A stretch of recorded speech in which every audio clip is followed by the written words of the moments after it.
Hello guys, now in this video we will discuss the topic that is called disorder of motor activity. Okay, हम जो है recent कुछ videos में यही पढ़ेंगे that is the disorder of motor activity, thought disorder, memory disorder. ठीक है, क्योंकि इसमें से बहुत क्वेश्चंस आते हैं. अगर साइकेट्री का हम बात करें ना क्वेश्चंस की, तो मेनली डिसऑर्डर में से आते हैं. डायरेक्टली आपको क्वेश्चन दे दिया गया होगा कि ओबिडेंस क्या होता है, डायरेक्टली कैटाप्लेक्सिया क्या होता है, लेप्सी क्या होता है. तो आपको उसकी एक्यूरेट जो हम बोले डेफिनेशन को पता होगी तो आपको आंसर इजी रहेगा. ठीक है, तो हम वही डिस्कस करेंगे. ठीक है, अपनी कुछ इन वीडियोस में. ठीक है, हम फर्स्ट डिस्कस करते हैं that is called disorder of motor activity. ठीक है, disorder of motor activity. Okay, motor activity का मतलब क्या है? That is the activity that related to our motor. ठीक है, समझ आ गया ना? जो मोटर न्यूरॉन के साथ क्या कर रहे हैं, कोऑर्डिनेट कर रहे हैं, वही लीड करते हैं मोटर एक्टिविटी को. ठीक है, हम बात करें that is called coordinated body movement. ठीक है, ड्यू टू मोटर रिस्पॉन्स, उसको हम क्या बोलेंगे? Motor activity. ठीक है, हम क्या बोले? Coordinated body movement. ठीक है, कि हमारी जो बॉडी मूवमेंट है वो कोऑर्डिनेटेड हो रही है. ऐसा नहीं है ना कि हमारा हाथ एक साइड चल रहा है, पैर दूसरी साइड चल रहा है. नहीं, वो एक कोऑर्डिनेटेड मूवमेंट है. अगर हमें वॉक भी करनी तो हमें पता है एक पैर रखना है, फिर दूसरा रखना है, हाथ की मूवमेंट करनी है साथ में ना. तो that is called coordinated movement. ऐसा तो नहीं है कि आप चलते हो एक पैर आगे चलता है एक पैर पीछे चलता है, नहीं ना. तो that is called coordinated body movement. Coordinated body movement किसके कारण होता है? Due to motor response. ठीक है, मोटर रिस्पॉन्स कौन लीड करेगा, कौन लेके जाएगा? That is called motor neuron. है ना, सेंसरी जो लेके आते that is the sensory response, and जो मोटर रिस्पॉन्स है वो कौन लेके आता है? Motor neuron. ठीक है, मोटर एक्टिविटी नॉर्मल है, that is the coordinated body movement due to our motor response. Okay, अब हम बात करते हैं हमारा डिसऑर्डर में कौन कौन से आते हैं. तो first is called hyperactivity. ठीक है, हाइपर एक्टिविटी. देन आता है हमारा hypo activity. Okay, and last one is the dis activity. ठीक है, डिस एक्टिविटी. हाइपर एक्टिविटी का मतलब क्या है? That is the increased psychomotor activity. है ना, हाइपर का मतलब ये इंक्रीज साइकोमोटर एक्टिविटी. किसको बोलेंगे हाइपर एक्टिविटी? जब हमारी साइकोमोटर एक्टिविटी बढ़ जाएगी. और ये मेनली अगर आपको पूछा जाए किस किस में देखने को मिलती है इंक्रीज साइकोमोटर एक्टिविटी, तो हमें पता है अगर मेनिक पेशेंट है, कैटाटोनिक स्किज़ोफ्रेनिया है पेशेंट में, या फिर एजिटेटेड डिप्रेशन है, तो उसमें हमारा हाइपर एक्टिविटी देखने को मिलेगा. कौन कौन से patient? That is the mania, हम बोले कैटाटोनिक स्किज़ोफ्रेनिया, कैटाटोनिक स्किज़ोफ्रेनिया, या फिर हमारा एजिटेटेड डिप्रेशन. हम क्या बोलते हैं कि हमारा डिप्रेशन में क्या होता है? हाइपो एक्टिविटी है, क्योंकि उसमें क्या है? साइकोमोटर एक्टिविटी रिटार्डेड रहती है. बट हम यहाँ पे क्या बात करें? That is called agitated depression. ये याद रखना, अगर आपको बोल रहा है एजिटेटेड डिप्रेशन है तो उसमें कौन सी एक्टिविटी रहेगी हमारी? हमेशा हाइपर एक्टिविटी. ठीक है, इसमें जो एक्टिविटी होती है वो कैसी एक्टिविटी रहेगी? Purposeless activity. है ना, क्योंकि वो बार बार मूवमेंट कर रहा है तो वो उसका कोई पर्पस नहीं है. ठीक है, वो कैसी है? Purposeless activity. देन हमें हमें बोला जाए what is called hypo activity. Hypo activity का मतलब क्या है? जिसमें डिक्रीज्ड साइकोमोटर एक्टिविटी. ठीक है, जब हमारी साइकोमोटर एक्टिविटी कम हो जाएगी उसको हम क्या बोलेंगे? हमारा हाइपो एक्टिविटी. अब हाइपो एक्टिविटी की बात की जाए तो किस किस में देखने को मिलेगी? अगर पेशेंट किस में है? डिप्रेशन में. याद रखना, डिप्रेसिव पेशेंट है, अगर पेशेंट ग्रीफ में है, या फिर मैं बात करूं हमारा स्टूपर है. ठीक है, अगर हमारा स्टूपर है तो क्या रहेगा हमारा? That is called hypo activity. ठीक है, स्टूपर पेशेंट है, स्टूपर में भी क्या रहेगा? हाइपो एक्टिविटी रहेगी. इसमें क्या रहता है? पर्पसफुली एक्टिविटी क्या हो जाती है? डिक्रीज. उसमें क्या है? पर्पसलेस एक्टिविटी रहती है, और इसमें क्या है? वो पर्पसफुली एक्टिविटी को कम कर देता है. ठीक है, पर्पसफुली एक्टिविटी डिक्रीज. ठीक है, दोनों का समझ आ गया हमारा? हमने क्या क्या बात करी अभी तक? हमारा हाइपर एक्टिविटी और हाइपो किसको बोलेंगे? हाइपर मीन जिसमें साइकोमोटर एक्टिविटी इंक्रीज हो जाएंगी. ये जो activity that is called purposeless activity है. ठीक है, जैसे कि हमारा मेनिक पेशेंट है, कैटाटोनिक पेशेंट है, या फिर मैं बात करूं हमारा एजिटेटिव डिप्रेशन है, तो उसमें हाइपर एक्टिविटी रहेगी. ठीक है, हाइपो एक्टिविटी मीन्स जिसमें क्या है? साइकोमोटर एक्टिविटी कम हो जाएंगी. ठीक है, ये मेनली किस में रहेंगी? हमारा डिप्रेसिव पेशेंट है, ग्रीफ में पेशेंट है, या स्टूपर पेशेंट. इसमें क्या है? वो पर्पसफुली क्या करता है? अपनी एक्टिविटी को डिक्रीज कर लेता है। देन हम बात करते हैं हमारा डिस एक्टिविटी का। Dis activity that is called painful activity, ठीक है, ये याद रखना, ये कैसी एक्टिविटी होती है, पेनफुल एक्टिविटी। इसमें जो है वो कैसी एक्टिविटी रहेगी, साथ में हमारी रिपीटेड एक्टिविटी, ठीक है, रेपिटेटेड एक्टिविटी किसमें आती है, हमारे डिस एक्टिविटी में, और इसमें कैसी रहेंगी, जैसे पोजीशन की रिपीटेटेड होगी, हमारा मूवमेंट रिपीटेड करेगा, वो हमारी स्पीच को रिपीट करेगा, उसको हम क्या बोलेंगे, डिस एक्टिविटी, ठीक है।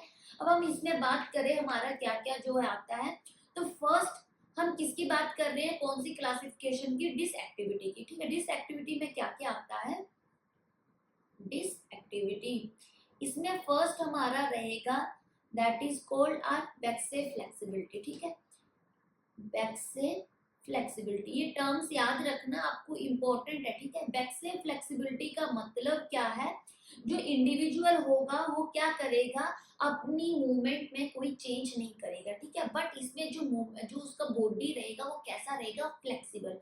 याद रखना बैकसे फ्लेक्सिबिलिटी से ही समझ आ रहा है, there is a no movement in, there is a no change in their movement, but जो बॉडी रहेगी वो किस में रहेगी, फ्लेक्सिबल मोड में रहेगी, ठीक है। हम बोले नो चेंज इन मूवमेंट, आपको बोला जाए no change in movement with flexible body, ठीक है, तो उसको हम क्या बोलेंगे, हमारा बैकसे फ्लेक्सिबिलिटी, ठीक है।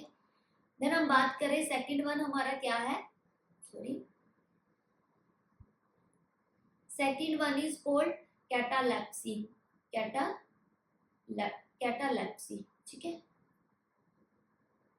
कैटालेप्सी किसको बोलेंगे, कैटालेप्सी का मतलब क्या है, there is a no change in movement, ठीक है, same there is a no change in movement but rigid posture रहेगा, समझ आ गया दोनों का डिफरेंस। बैक से फ्लेक्सिबिलिटी में भी मूवमेंट नहीं होगी कोई भी, बट उसका जो बॉडी रहेगी वो फ्लेक्सिबल रहेगी। इसमें क्या है, no change in movement, same no change in movement with rigid body, दोनों का डिफरेंस याद रखना। अगर हमारी बॉडी रिजिड है इसका मतलब क्या है, कैटालेप्सी, फ्लेक्सिबल है इसका मतलब क्या है, बैकसे फ्लेक्सिबिलिटी। देन हमारा थर्ड आता है कैटाप्लेक्सी, कैटाप्लेक्सी, कैटाप्लेक्सी का मतलब क्या है, हमारा sudden loss of muscle tone, ठीक है। इसमें क्या होता है, एकदम से आपका मसल टोन क्या है, लॉस हो जाएगा विदाउट वार्निंग, ठीक है। जैसे क्या मतलब है कि जब भी हमारा मसल टोन लॉस होगा तो पहले हमें वार्निंग होती है ना कि हाँ हमें स्टिफनेस फील होना स्टार्ट हो जाएगी या हमें ओरा आना स्टार्ट हो जाता है ना, तो उसको हम क्या बोलते हैं, एक नॉर्मल वे है, ठीक है, मसल टोन का। बट इसमें क्या है, sudden loss of muscle tone without warning, ठीक है। इसमें कोई वार्निंग या विदाउट मतलब कोई भी प्रीवियस सिम्टम्स नहीं आएगा, डायरेक्टली क्या हो जाएगी, हमारी मसल टोन क्या है, लॉस हो जाएगी, उसको हम क्या बोलेंगे, कैटाप्लेक्सी।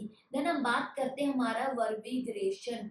वर्बिग्रेशन का मतलब क्या है, that is the repetition of same word, ठीक है। इसमें क्या करेगा, जो इंडिविजुअल है वो क्या करेगा, रिपीट करेगा सेम वर्ड को बट विदाउट अ स्टिमुलस, ठीक है। याद रखना डिफरेंस, एक हम पर्सिविरेशन भी पढ़ेंगे, वो थॉट में आता है, पर्सिविरेशन में स्टिमुलस प्रेजेंट है, वर्बिग्रेशन में स्टिमुलस एब्सेंट है। इसमें क्या है, रेपिटेशन ऑफ वर्ड, ठीक है, क्या करेगा, वो रिपीट करेगा वर्ड्स को without presence of any stimulus, ठीक है, उसको हम क्या बोलेंगे, वर्बिग्रेशन, ठीक है। देन नेक्स्ट हम बात करते हैं हमारा मैनरिज्म का। Mannerism is also known as stereotype movement, ठीक है, स्टीरियोटाइप मूवमेंट।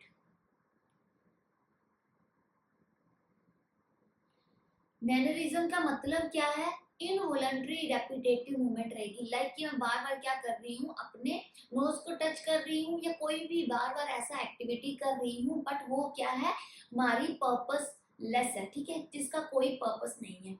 अगर आपको बोला जाए इनवॉलंटरी रेपिटेटिव मूवमेंट, जो कैसी रहेंगी, हमारी पर्पसलेस, ठीक है, पर्पसलेसली याद रखना, ठीक है। अच्छा, नेक्स्ट हम बात करते हैं हमारा कंपल्शन का, ठीक है। कंपल्शन सभी को पता है। 6 कंपल्शन, ये टर्म सारी की सारी याद रखना, ये इंपॉर्टेंट है, ठीक है।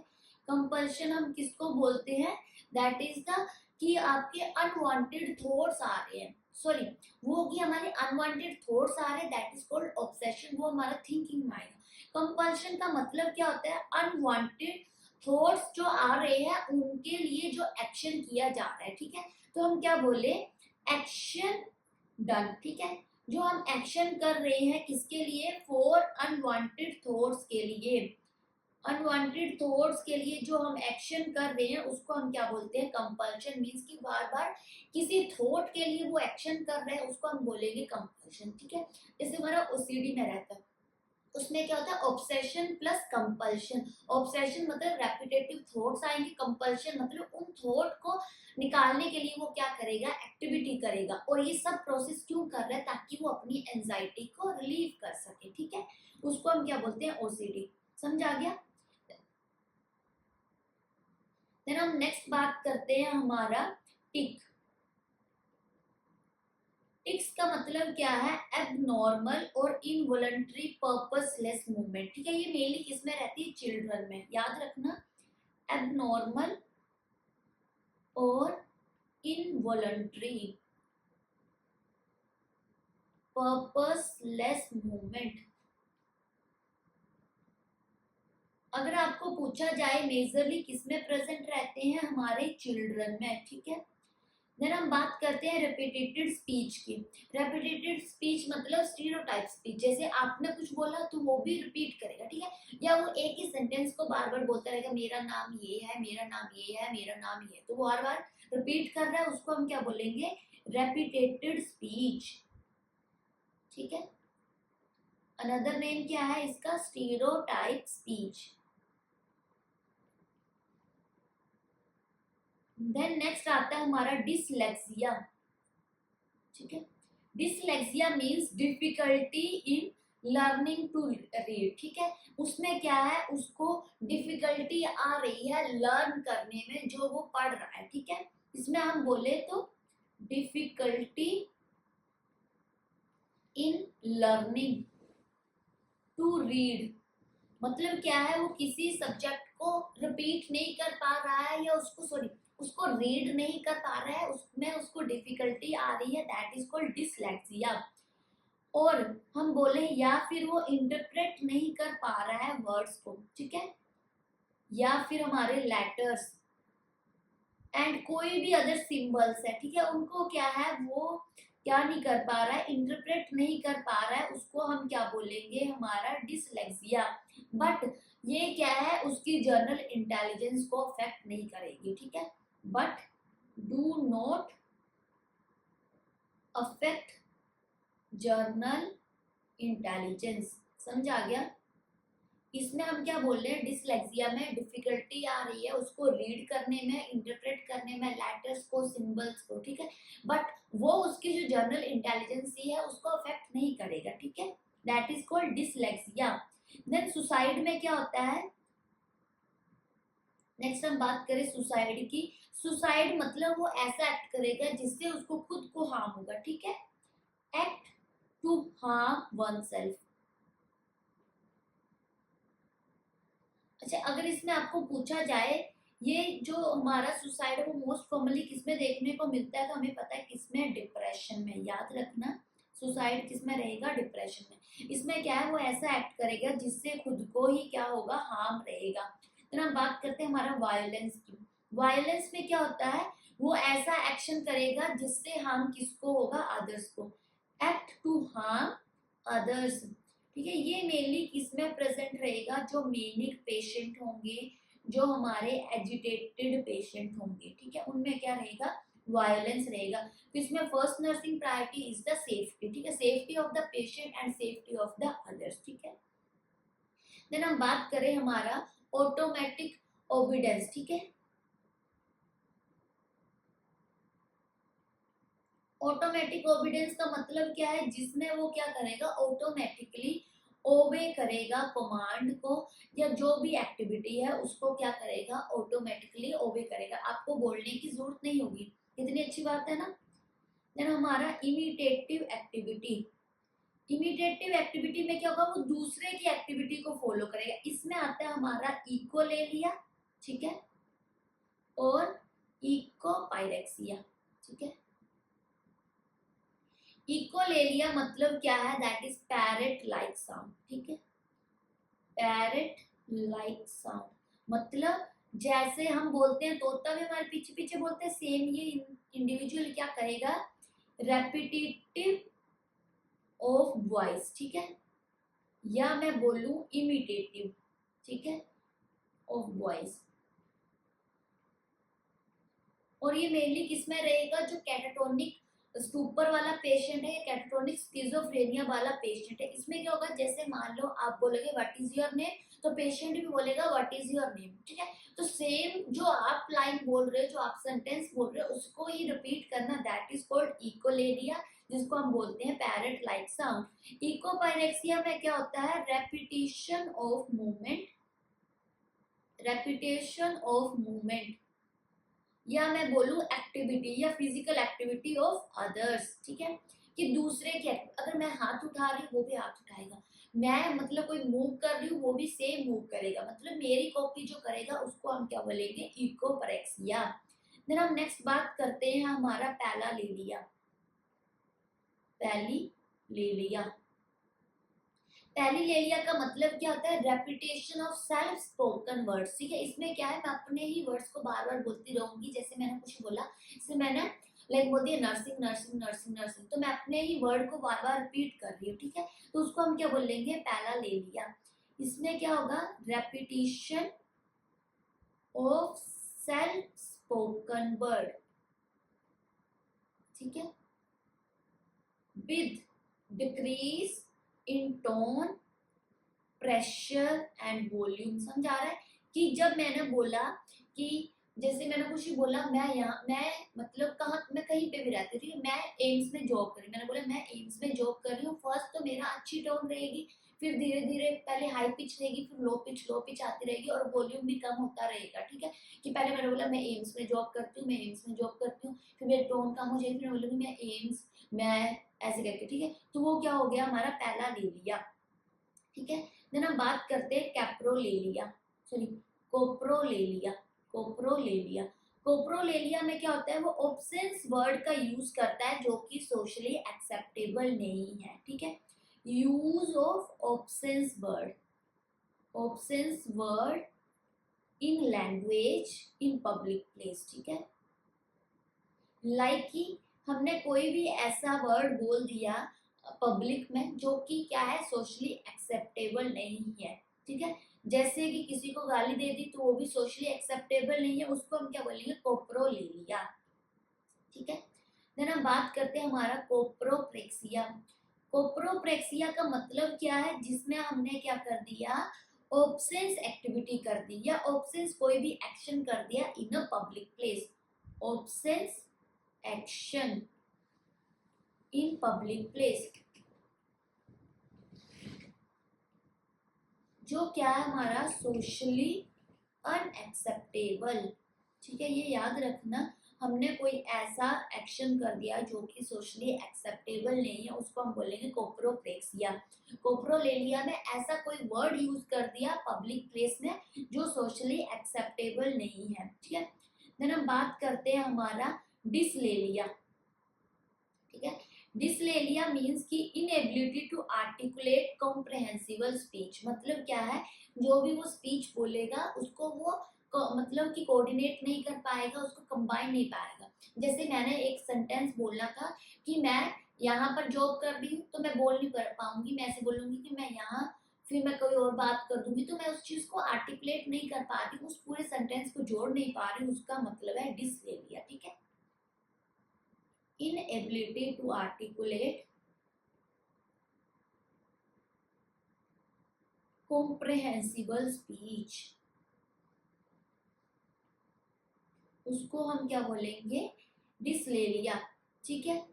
ये जो अभी हमने सब कुछ क्या पढ़ा, that is called psychomotor activity, ठीक है। साइकोमोटर एक्टिविटी का मतलब क्या है, द एक्टिविटी जो कि हमारी क्या है, या हम बोले कोऑर्डिनेटेड बॉडी मूवमेंट जो किसके कारण हो रहे हैं, हमारे मोटर रिस्पॉन्स के कारण। इसमें हमने बात करी हमारे हाइपर एक्टिविटी की, जो आपको मेनिक पेशेंट में, डिप्रेसिव जो एजिटेटेड डिप्रेसिव पेशेंट है, और कैटाटोनिक स्किज़ोफ्रेनिया में रहेगी। ठीक है, देन हमने बात करी हाइपो एक्टिविटी की, जो हमारे किस में रहेगी, डिप्रेशन में, ग्रीफ में, और हमारे सुपर में। देन हमने बात करी हमारे डिसएक्टिविटी की। डिसएक्टिविटी मींस पेनफुल एक्टिविटी या repetitive activity. First that is called waxy flexibility, मतलब मूवमेंट में कोई चेंज नहीं है बट बॉडी फ्लेक्सिबल है। अगर बॉडी रिजिड है उसको हम बोलेंगे कैटाटोनिक, कैटाप्लेक्सी, सॉरी कैटालैक्सी। कैटाप्लेक्सी का मतलब क्या है, मसल टोन सडन लॉस हो गया विदाउट एनी वार्निंग। ठीक है, वर्बिग्रेशन में हम क्या कर रहे हैं, वर्ड को रिपीट कर रहे हैं विदाउट एनी स्टिमुलस। मैनरिज्म में क्या कर रहे हैं, हम इनवॉलंटरी रेपिटेटिव मूवमेंट कर रहे हैं, बार बार नोज टच कर रहे हैं। ठीक है, वो कैसी है, पर्पसलेस। ठीक है, कंपल्शन का मतलब क्या है कि हमारे क्या है, रेपिटेटिव थॉट्स आ रहे हैं, उस थॉट को रिलीव करने के लिए हम एक्शन परफॉर्म कर रहे हैं, उसको हम बोलेंगे कंपल्शन।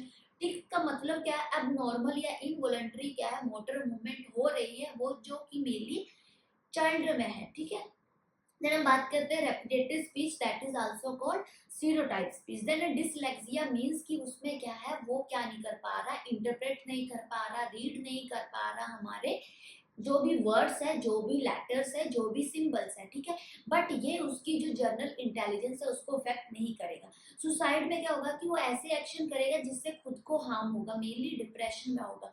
वायलेंस में वो ऐसे एक्शन करेगा जिससे लोगों को हार्म होगा। ठीक है, जो हमारा मेनिया में या मैं बोलूँ एजिटेशन में प्रेजेंट रहेगा। देन ऑटोमेटिक ओबीडियंस मतलब क्या है, जो ऑटोमेटिकली आपकी किसी भी कमांड को फॉलो करेगा या ओबे करेगा। एमिटेटिव एक्टिविटी में होता है हमारा दैट इज कॉल्ड, जो कि आपकी एक्टिविटी को फॉलो करेगा। इसमें रहता है echolalia, echopraxia. Echolalia means parrot like speech, जो आप स्पीच बोलोगे वही वो रिपीट करेगा, जो आप एक्शन करोगे वही वो एक्शन कर रहे हो, उसको हम बोलेंगे इकोपैरेक्सिया। पैनिलेलिया में क्या होगा, अपने खुद के वर्ड्स को रिपीट करता रहेगा। ठीक है, कोप्रोलेलिया में वो ओबिडेंस या ओबिसेंस कोई भी वर्ड ऐसा यूज कर लेगा जो सोशली एक्सेप्टेबल नहीं है। कोप्रोप्रेक्सिया में क्या होगा, ऐसा एक्शन करेगा, ऐसा मूव करेगा जो क्या है, सोशली एक्सेप्टेबल नहीं है, और वो मेनली कहाँ पे परफॉर्म करेगा, ये सारी चीजें पब्लिक प्लेस में। ठीक है, then last one is dyslalia, that is the inability to articulate or comprehensible speech. Okay, कि जो उसकी स्पीच होगी उसको वो क्या नहीं कर पाएगा, आर्टिकुलेट नहीं कर पाएगा। अगर उसको कुछ बोलना है पूरा सेंटेंस, तो वो कभी यहाँ की बात बोलेगा, कभी कहीं और की बात बोलेगा। ठीक है, that is all about our stereotype activity, या मैं बोलूँ हमारा साइकोमोटर एक्टिविटी डिसऑर्डर। ठीक है, थैंक यू। अगर कोई भी डाउट होगा you will ask me, and please watch this video, like share and subscribe. Okay, thank you.